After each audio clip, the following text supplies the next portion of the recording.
A quick thank you to the T5 peeps, Bob the Dragon, Data Magnet, Cat Crab Lobster, Dark Machine, Estrella the Dreamer, Messick, Fudic Yol, and Casper Arnholtz. Thank you very much. Retreat Hell, episode 15.5. What kind of foods do you eat? The kind that is food. Tyrael stared at the disgusting animal across from him. I hate talking to a beast. I hate that I have nothing better to do. Do you eat fruits, vegetables, red meat, fish? Tyrael wrinkled his nose in disgust. Of course they have more than one word for meat. We do not eat flesh. John nodded, making a note on his writing pad. Do you grow crops? We eat what Galha provides us. He leaned back in his chair, the chains linking his manacles to the floor clinking softly. Can you be more specific? We would like to ensure that we're providing you with adequate nutrition. Do you eat fruit, vegetables, nuts, berries, mushrooms, tubers, greens? Yes. Do you have any food allergies? Tyrael frowned. I don't understand the question. Is there anything that could cause some sort of anaphylactic shock or other adverse reaction if you eat it? John looked up from his notepad. It is not uncommon for humans to have allergic reactions to peanuts or shellfish, ranging from mild irritation to hives to blue-blown anaphylaxis and death. I know that you won't have any way of knowing how you will react to earth foods, but if there is anything specific on Gala that it is allergic to, we can test it to make sure that we're not giving you anything from Earth that contains a similar allergen. Tyrael blinked. No, I don't. What bizarre problem you have? John nodded, scribbling something else in his notepad. Is there anything specific that you have cultural or religious aversions to eating?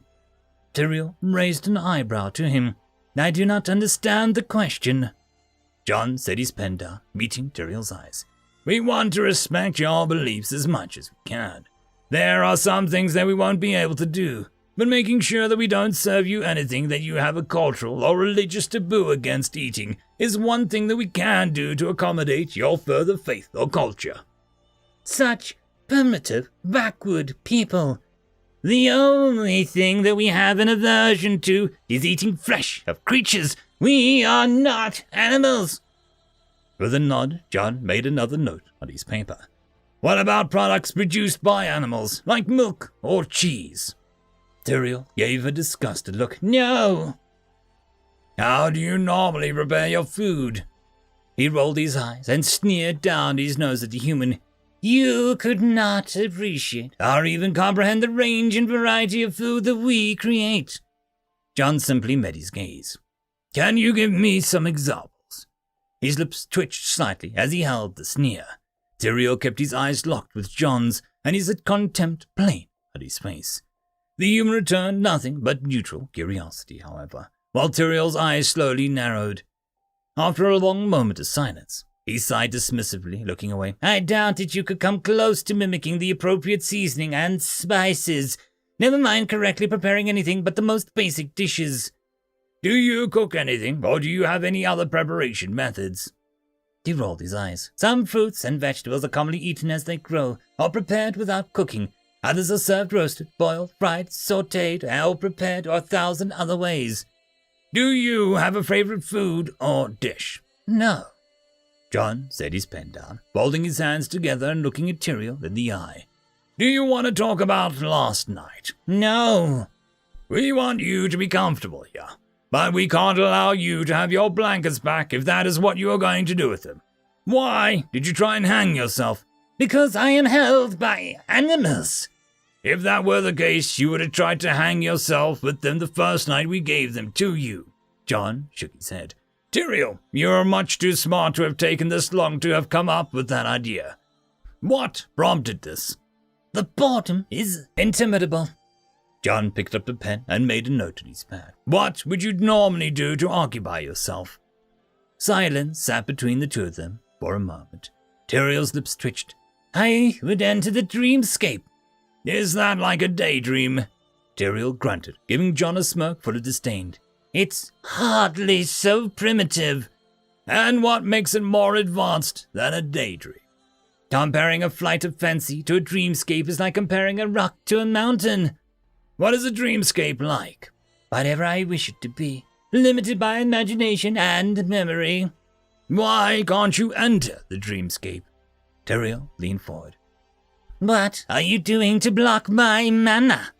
You need mana to create a dreamscape, John asked, giving him nothing more than slightly raised eyebrow.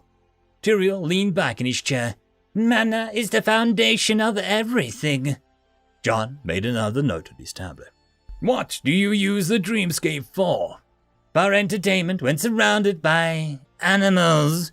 Just entertainment? John looked up from the notepad. Do you use it for anything else?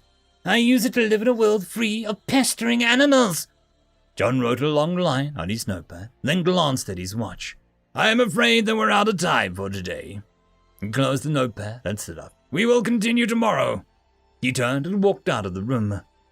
Teriel sat alone in silence for several minutes, as usual, though this time seemed to be longer than the usual before the guards came in and took him back to his cell.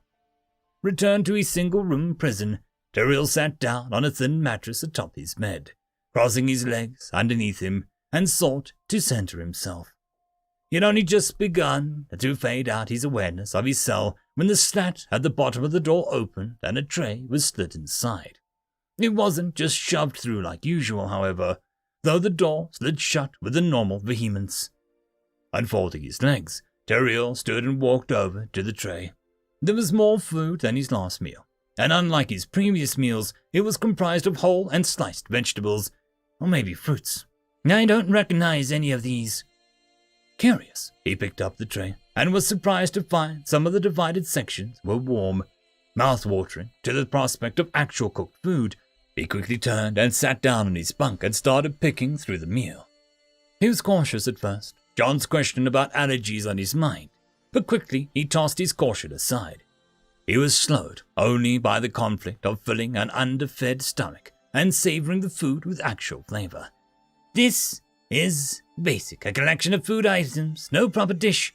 He scooped a spoonful of roasted tubers with light seasoning into his mouth and chewed in appreciation. It doesn't compare to a proper elven meal, but it actually tastes good. Oh, maybe it's just a lack of flavor for so long, he muttered after swallowing. All too soon, the tray was empty. His palate wasn't fully satisfied, but his belly didn't feel half empty. He stood and pondered whether he should feel satisfied with the meal or disgusted as he walked to his sink. The thought that his meal had been prepared by animals turned his stomach a little, but not enough that he wasn't happy to have better meals.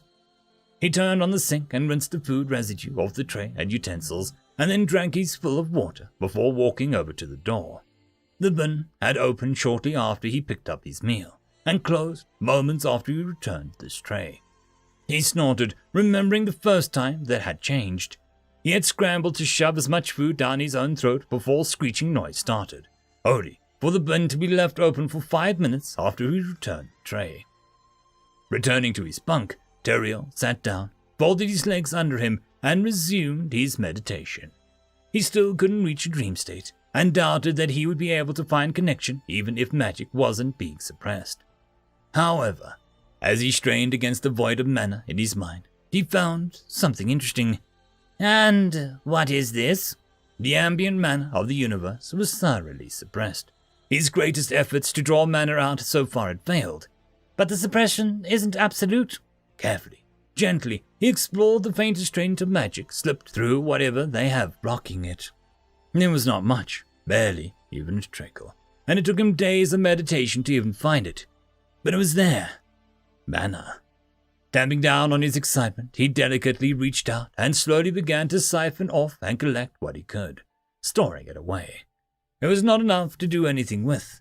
He would barely consider it even a trace, and there wouldn't be anything more for a very long time. But I am no stranger to exercising patience, he muttered. End of chapter. And that, my friends, concludes this video. I hope that you enjoyed, and if you do, please consider supporting the author, even by popping over and leaving a thumbs up or a nice comment, just to show your appreciation for the story. However, if you wish to support this channel, there are links down below which will help immensely. I will see you all in the next one. And until then, I hope that you have a fantastic day. Cheers.